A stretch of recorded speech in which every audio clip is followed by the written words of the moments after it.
The story we will hear today comes from the land of the Guendulian and Bunurong people. Always was, always will be Aboriginal land. Welcome to a special series on Over a Glass in collaboration with West Gippsland. In 8 conversations, we celebrate the people that have chosen to call Gippsland home and hear why it is like no other place on earth. First job was working for Bass Phillip, mostly, almost exclusively Pinot Noir. And then I left there and went to Downie, and they were like, "Oh, you're that Pinot Noir guy from Gippsland, aren't you?" And I was like, "I don't know." And then went to Burgundy and was just pursuing an idea of a kind of wine that I wanted to understand, and the variety was irrelevant in my mind. This is Over a Glass. I'm Shanteh Wale. In today's episode, we are travelling to West Gippsland to talk to the notorious William Downie, affectionately known as Bill. He shares his farm Guendulian with his talented wife Rachael in the Baw Baw Shire.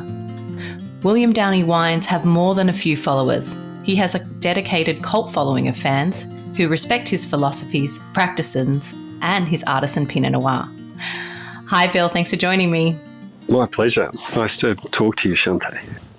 Well, I had hoped to get you on the podcast for a long time now, and I thought I'm going to have to cajole or bribe or force you to do it at some point, and we've managed it. Yay.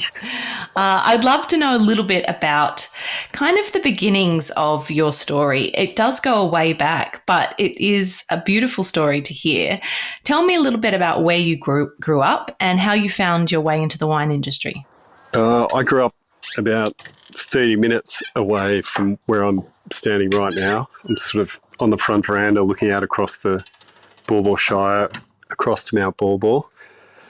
And I grew up about, 30 minutes to the east.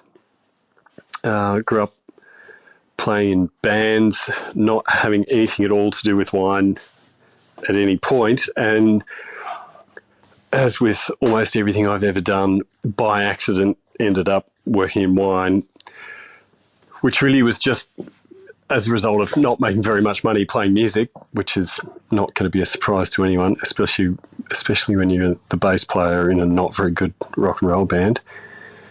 And then to make a bit of extra money, I started working in the bottle shop at the local licensed supermarket in town, in the town of Churchill, where I was living. And the guy who owned the store said, "Oh, Bill, there's no money in beer and spirits. We need to learn how to sell wine." And so he signed both of us up to go to some wine appreciation courses run by Jeremy Oliver.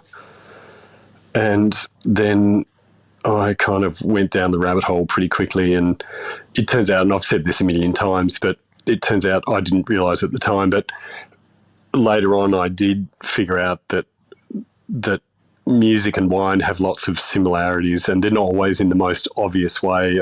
For a lot of people who appreciate wine and appreciate music, they perhaps can, in their own mind, find analogies and similarities. But from my point of view, it was more to do with the fact that a big part of my musical life was recording music, and the recording of music and the making of wine are precisely the same job, as it turns out, which I didn't realise while it was happening. Does that mean you're a better winemaker than you are bass player? I would not like to speculate in either direction, other than to say I'm a pretty terrible bass player. I can see what you mean and where I think you're going to in terms of recording music and trying not to mess up what's happened. The same probably goes for making wine. But tell me, after you started doing those Jeremy Oliver courses, what was the next step that you took in terms of forging your way in the industry? Well, off the back of that, there were some sales reps that used to come into the bottle shop selling. The ones that I had the most to do with were selling Chateau Yeldara and Penfolds, and those two guys were super encouraging. And one of them came in one day, I'm pretty sure it was Baylor Rice, who I think is still in the wine industry, but he was the Chateau Yeldara rep. And he came in one day with a clipping out of the Epicure, the Age Epicure as it was called back then. And he said, "Oh, you should sign up for this." And it was the very first negociants working with wine back in I think it was 1998. And I was like, I would never get into that. That's a waste of time. And he was like, you should try it. And so I was like, all right. And I sent in an application and went down to do I don't know if you still have to sit a tasting exam, but you did in those days. Yep. And I did that and got in, much to my surprise. And for the written piece that you had to submit for this, which I guess you still have to do, one of the subject options was research and review a winery of your choice. And so I thought, right, I'm going to ring up Bass Phillip. I'm going to ring Philip Jones and I'm going to interview him because I was super interested in what he was doing. And it's probably, you were probably barely in primary school in 1998, but it can be kind of difficult to imagine for people who are fairly young just how much things have changed in wine in this country in the last, whatever that is, over 25 years. But certainly in 1998, there were not many people having conversations about a sense of place through wine. That was just not really spoken of all that often, but Philip was definitely the loudest voice on that front, and I knew immediately that's, I don't know how I knew, but I knew immediately that's what was interesting to me about wine. And so I rang him up and said, can I come and interview you for this negociants thing? And he said, no, I'm too busy. We're in the middle of pruning. And I said, what if I came and gave you a hand? He said, fine, come down next week. And so I went down and he was pruning away and I was yanking out some canes behind him, and then over lunch he said, I need to employ someone. Do you want a job? And I said, okay, sure. and so then I quit working in the bottle shop and went to work for him, and not very long after that quit being a full-time musician as well because I just couldn't do all of it. But yeah. Oh, I love the way you told that. I can kind of see it playing out before my own eyes. I mean, good on you for having the audacity and for, I can see now, even if you did that today and you rang up and someone said, no, we're too busy, I'm sure that you can understand in the middle of pruning just how busy they might be. But tell me, you grew up in Gippsland. A lot of Australians, when they grow up in a certain area, are desperate to escape and see the rest of the world, especially when they're smaller towns. Did you have that feeling, or did you love where you grew up? So I grew up in the Latrobe Valley, which is not quite as pleasant as Baw Baw Shire. In fact, it has been the most socioeconomically depressed part of Victoria for decades. But I'd never lived anywhere else, so I didn't know it was a shithole until I left. So I kind of didn't. And growing up in a place like that, nobody travelled overseas. Nobody even thought about the idea of travelling overseas. Everyone grew up in the town and moved out of home and moved into a house in the same town and got a job at the power station or wherever, and that was kind of people's aspiration. So it hadn't really occurred to me at all, actually, to go and explore the world, even though I did explore the country a bit in the band, and I did enjoy travelling. It was a pretty rustic form of travel when you're playing in a band. You chuck all your gear in a van and you drive to Brisbane for $30. But I did enjoy that. But it was unimaginable to me to travel overseas and see any other parts of the world. I absolutely just didn't even know that was an option. I didn't even go on an airplane at all until I was like 23. That was my first airplane trip. So tell me what it was like working for Philip. You found yourself at one of the most talked about wineries in the country. Tell me what it was like and what did you learn from Philip? It was a wild ride, I think, would probably be the truthful answer to that question. He was he was a great teacher in many ways and a terrible teacher in other ways. And people who know him know exactly what I'm talking about. And the first year or so I was there, he was extraordinarily generous on every level and opened what still to this day are some of the best wines I've ever tasted. And really, growing up in the Latrobe Valley, the idea that you would drink a wine from France was definitely not on anyone's radar, and let alone some of the great wines of Burgundy. So I'd kind of gone from really just discovering wine not very long before to after a year working there, being able to pick a Rousseau and a Ramonet blind without too much trouble. And so he was incredibly generous in that sense. And we had lunch together almost every single day. I'd pick up a loaf of bread on the way over the hill from my place, and every day we'd sit on the front deck and talk about wine. And it was hugely influential. I equally learnt a bunch of things that I didn't want to do, and those are often the most valuable lessons. But yeah, I definitely wouldn't have gone down the pathway that I did without his influence, that's for sure. Well, I'm certainly glad he did have an influence. I agree with you. Some of the people I've learnt the most from, it has been an up and down experience. And I think I always tend to think it's nice to have memorable people rather than, a wallflower. And Philip certainly is not a wallflower. Tell me about what the next steps were before you kind of launched your own label. Well, the inevitable falling out with Philip occurred, and I stuck it out for a while after that, and then it really just got to the point where it was untenable to continue working there. And so we sat down together and I said, look, clearly this isn't working and you don't want me here anymore, so I think it's time for me to go. And he, for reasons that I'll never understand, decided to do an exit interview, including doing a personality test, to find out what my kind of skill set was. And I forget what they call those things, but anyway, he made me answer a bunch of questions, and then at the end, his conclusion was that I had, and he said to me, his parting words were to me, Bill, you have a very low aptitude for winemaking and you should consider another career.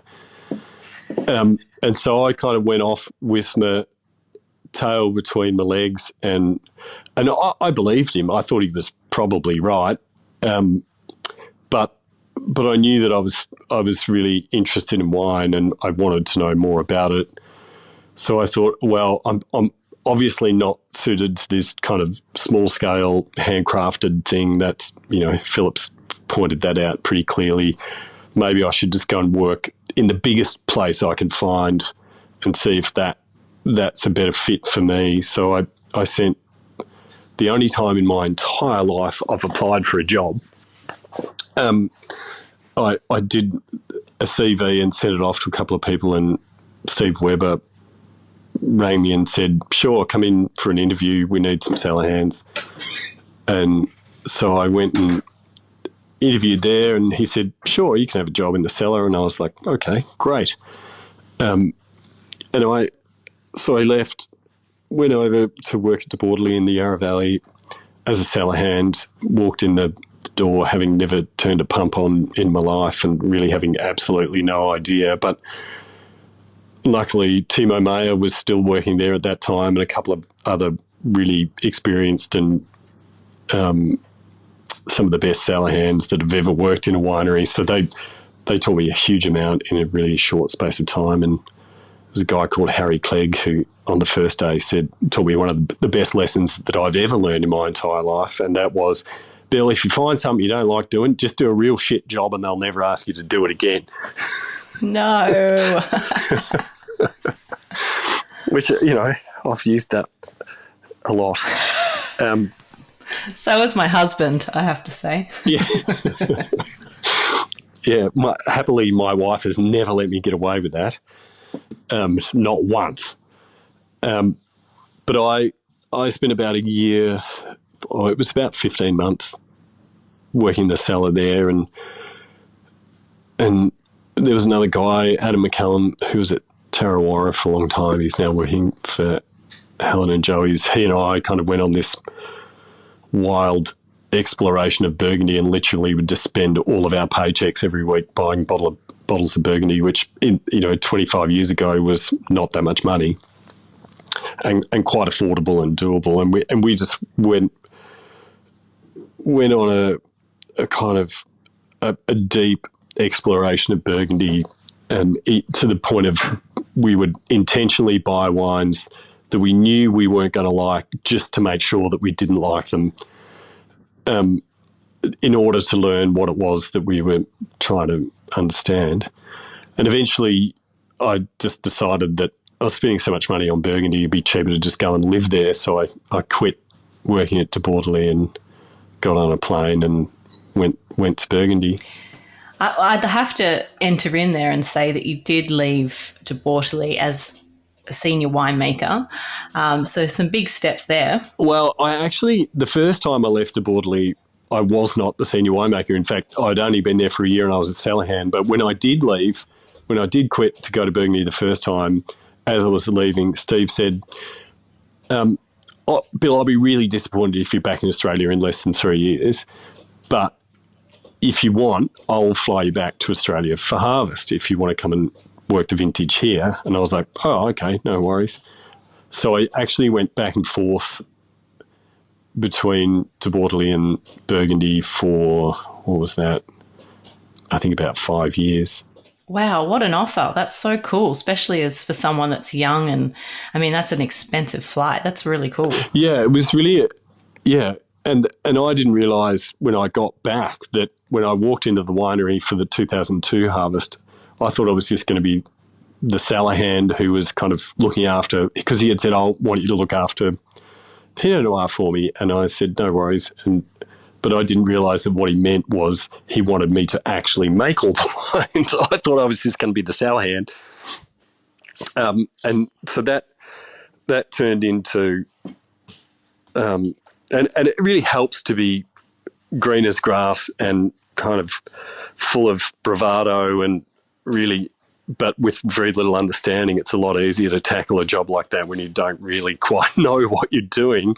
I knew that the wines they were making were not anywhere near as good as they could be, and I guess that, and Steve recognised that as well, I think, and that's why he did it.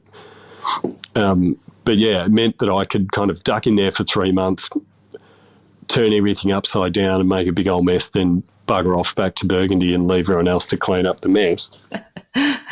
Sounds like you really had it figured out early.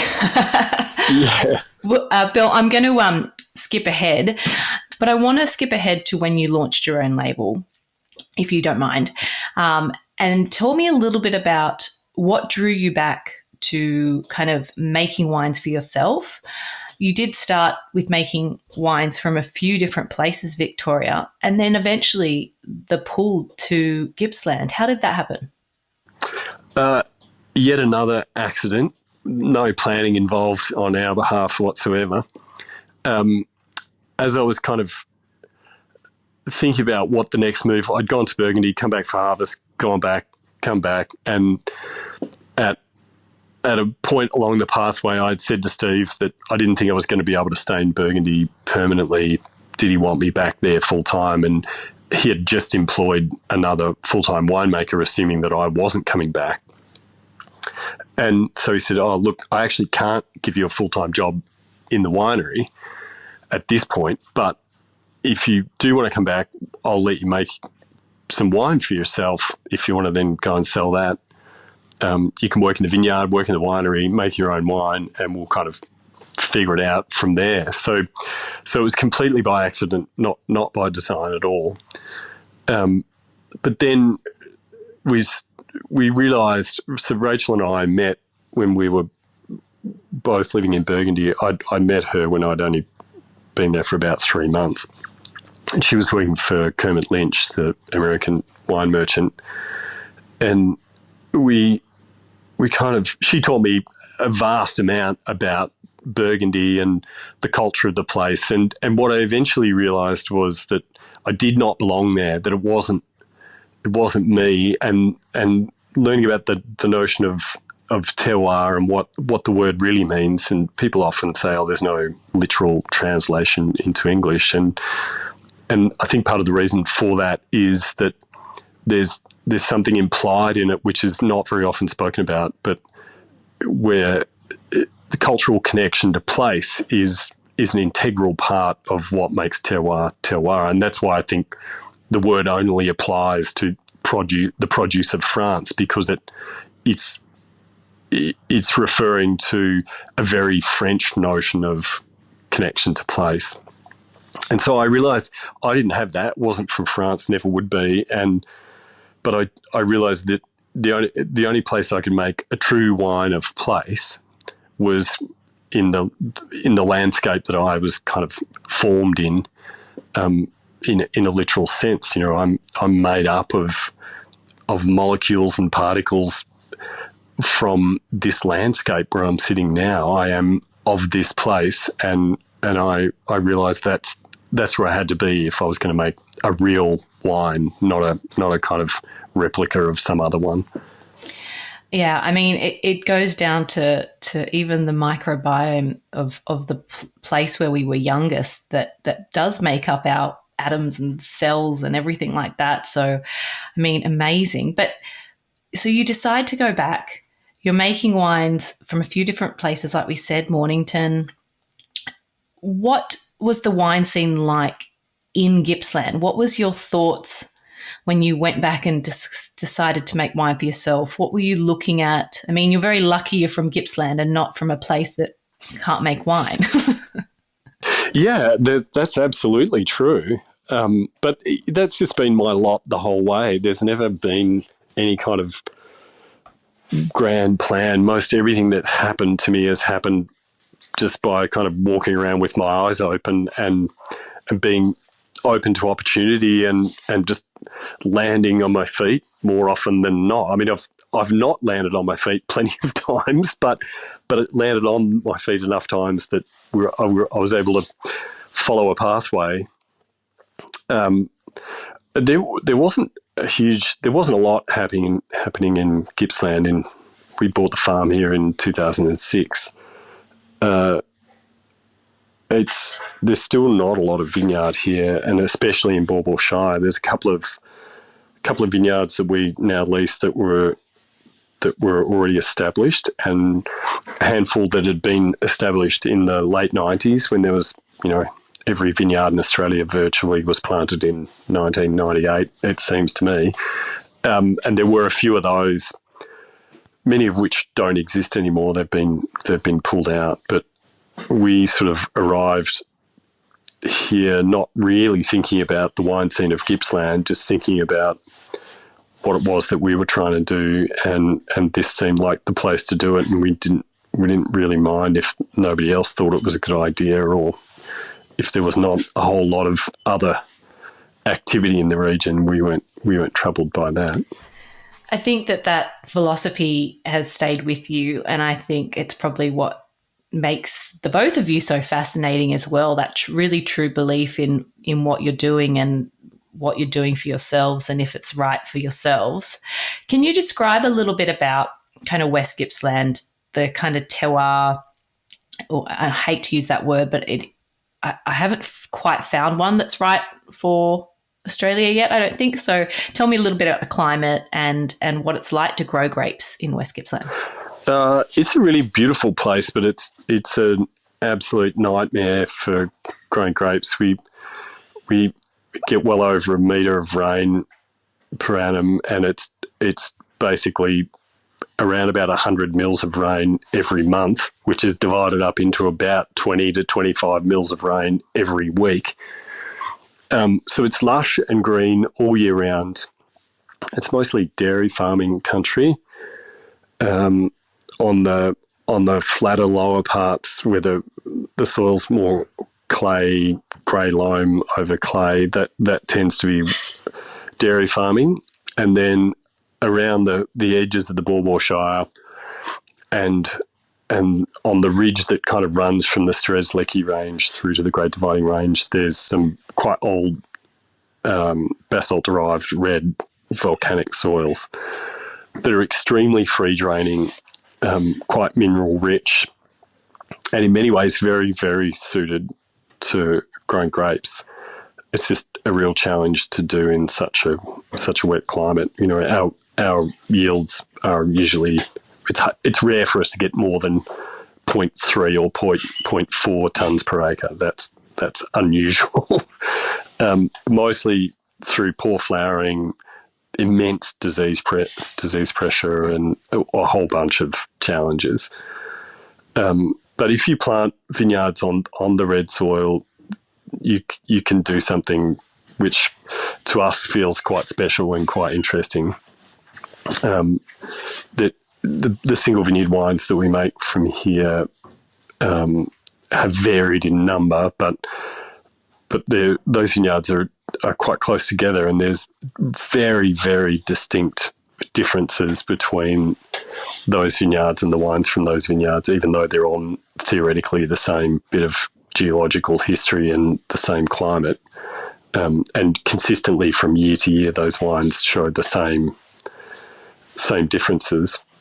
So part of that's relative humidity is important. Soft light's important for Pinot Noir in particular. It doesn't like intense sunlight. There's a lot of really fragile tannin / flavour compounds present in the skins of Pinot Noir that really don't like high heat and high sunlight intensity. So with the soft light and the high humidity here, we are able to retain more of the subtle, complex flavour compounds in Pinot Noir, which hopefully is the reason why you can see such a distinct difference between the single vineyards.